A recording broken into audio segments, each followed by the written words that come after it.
Thoroughness. Thoroughness consists in doing little things as though they were the greatest things in the world. That the little things of life are of primary importance is a truth not generally understood, and the thought that little things can be neglected, thrown aside, or slurred over is at the root of that lack of thoroughness which is so common and which results in imperfect work and unhappy lives. When one understands that the great things of the world and of life consist of a combination of small things, and that without this aggregation of small things, the great things would be non-existent, then he begins to pay careful attention to those things which he formerly regarded as insignificant. He thus acquires the quality of thoroughness, and becomes a man of usefulness and influence, for the possession or non-possession of this one quality may mean all the difference between a life of peace and power and one of misery and weakness. Every employer of labor knows how comparatively rare this quality is, how difficult it is to find men and women who will put thought and energy into their work, and do it completely and satisfactorily. Bad workmanship abounds. Skill and excellence are acquired by few. Thoughtlessness, carelessness, and laziness are such common vices that it should cease to appear strange that in spite of social reform, the ranks of the unemployed should continue to swell, for those who scamp their work today will another day, in the hour of deep necessity, look and ask for work in vain.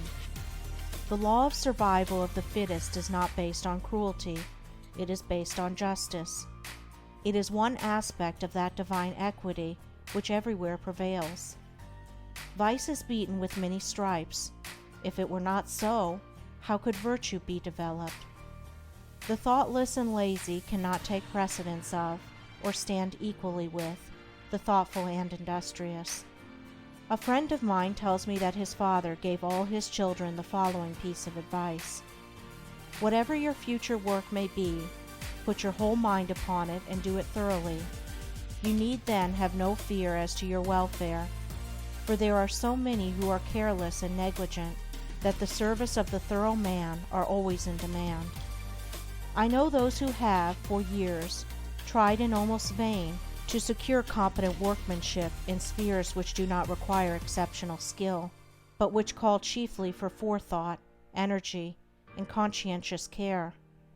They have discharged one after another for negligence, laziness, incompetence, and persistent breaches of duty, not to mention other vices which have no bearing on this subject. Yet the vast army of the unemployed continues to cry out against the laws, against society, and against heaven. The cause of this common lack of thoroughness is not far to seek. It lies in that thirst for pleasure, which not only creates a distaste for steady labor, but renders one incapable of doing the best work, and of properly fulfilling one's duty. A short time ago, a case came under my observation, one of many such, of a poor woman who was given, at her earnest appeal, a responsible and lucrative position. She had been at her post only a few days when she began to talk of the pleasure trip she was going to have now she had come to that place. She was discharged at the end of a month for negligence and incompetence. As two objects cannot occupy the same space at the same time, so the mind that is occupied with pleasure cannot also be concentrated upon the perfect performance of duty. Pleasure has its own place and time, but its consideration should not be allowed to enter the mind during those hours which should be devoted to duty. Those who, while engaged in their worldly task, are continually dwelling upon anticipated pleasures, cannot do otherwise than bungle through their work, or even neglect it when their pleasure seems to be at stake. Thoroughness is completeness, perfection.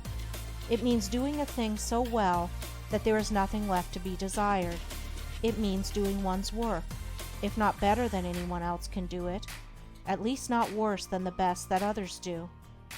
It means the exercise of much thought, the putting forth of great energy, the persistent application of the mind to its task, and the cultivation of patience, perseverance, and a high sense of duty. An ancient teacher said, "If anything has to be done, let a man do it. Let him attack it vigorously."